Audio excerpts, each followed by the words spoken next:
Hello, welcome to Invictus Porsche. Today we've got a Porsche 911. This is the 997 Generation 2 Turbo, and in this video I'll cover perhaps why you should consider buying one of these and perhaps why in a convertible.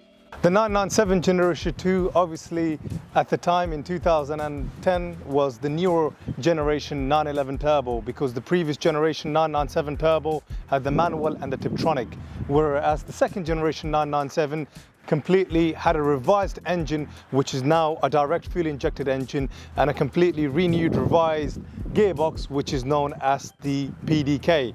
In German, Doppelkupplungsgetriebe, the dual clutch gearbox. That essentially took the Porsche world by a complete storm, because no more did you have the generation 991 GT3 or the GT3 RSs in manual. You simply had them in the PDK gearbox.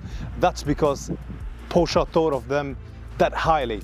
So essentially, what do we have here under the lid in this engine bay on the 997.2? Well, let's open it and talk to you a little bit more about what you have here.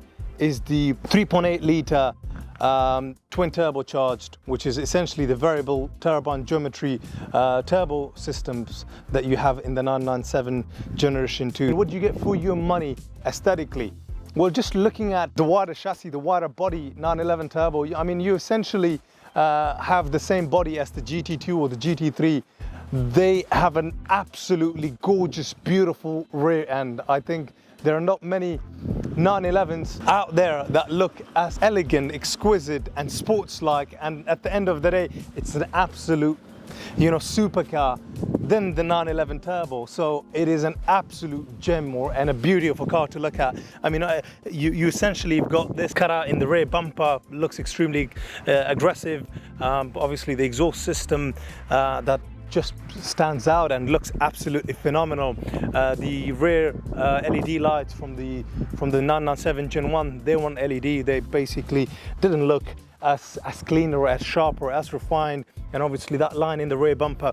And then you come into the alloys. Essentially, this is also now revised as well. These are 19-inch the turbo alloys, and this beautiful air intake, which looks absolutely exquisite. Obviously the door handles are the same, the side door mirrors are the same. At the front you get a completely revised front with the daytime running LED lights, a completely revised front splitter, a front bumper. Let's get into it, drive it, and perhaps tell you a little bit more about what it's like to drive, and when we return, tell you a little bit about the spec of the vehicle.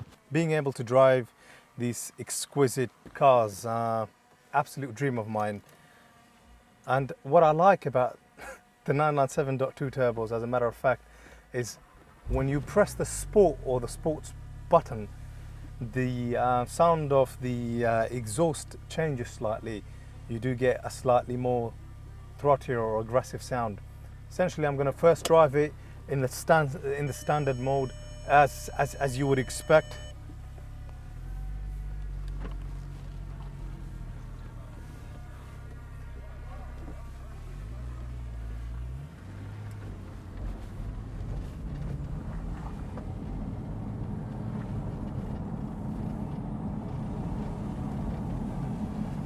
And driving it in this mode just so that we can get a feel that, if you can afford it, essentially, you can definitely daily this every single day and not be afraid to put on miles.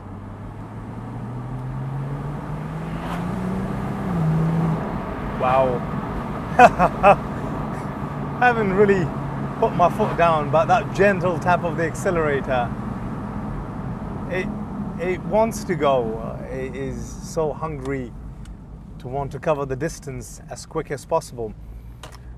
Once again, in terms of specification, the engine, this has got the 3.8 litre direct fuel injected Boxer 6 engine, 6-cylinder. That produces 500 brake horsepower and 479 foot-pound of torque.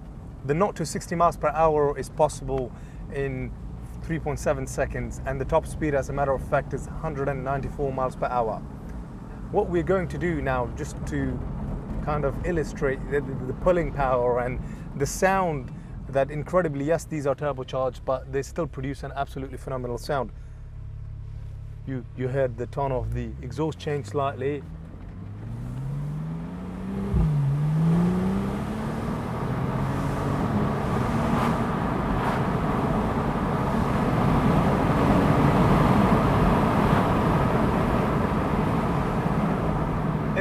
rapid.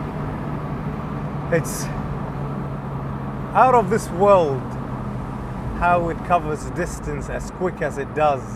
You know, it's something that I can't put into words and describe the feeling of it. Now, buying the 911 Turbo in a convertible is, for many of us, these cars, you know, don't get tracked. I mean, this is a car that perhaps that might be a weekend car for us, and you know, we take it out on good days when you have nice weather and you just want to go out with the other half or take the kids out on a drive in it. So you know, it's I guess to appreciate the you know, the engineering, the design, and how they're put together and how well they're engineered. And essentially, this is why so many of us love the 911 brand, or well, the Porsche brand, essentially, because I guess for some of us, especially when it comes to sort of the 911 turbos, it comes down to the fact that, you know, we feel like we've achieved our ultimate goal in life. Now let's continue talking about the Sport Plus, and the PASM button here. The PASM button obviously stiffens the suspension dampers. The Sport and the Sport Plus button, essentially what that does is, by pressing it, you do have the car being held in lower gears for longer. The car becomes a lot more responsive from the accelerator point of view.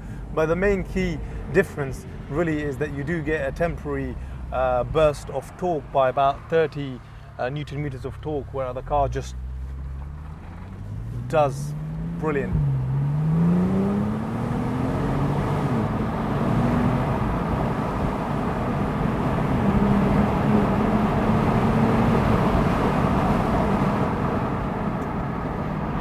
And if the exhaust is not grunty, angry, and you know, exotic enough for you, there are plenty of hacks that one is able to do.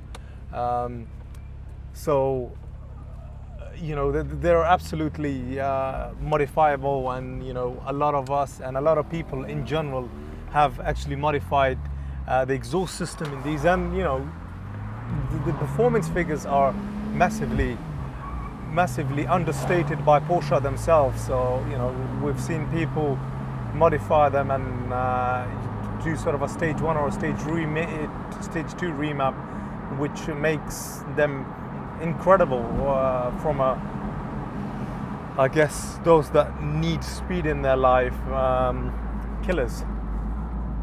But you know, I'm for one likes to poodle around in their 911s and perhaps not beat the shit out of it, because I'd like to enjoy it, nurture it, and just enjoy what it has to offer, rather than, you know, I guess push it to its limit like some people would. These are sports cars. Should you want to, you can absolutely, without you know, a shadow of a doubt, you know, push it and get, you know, as much as you want out of it.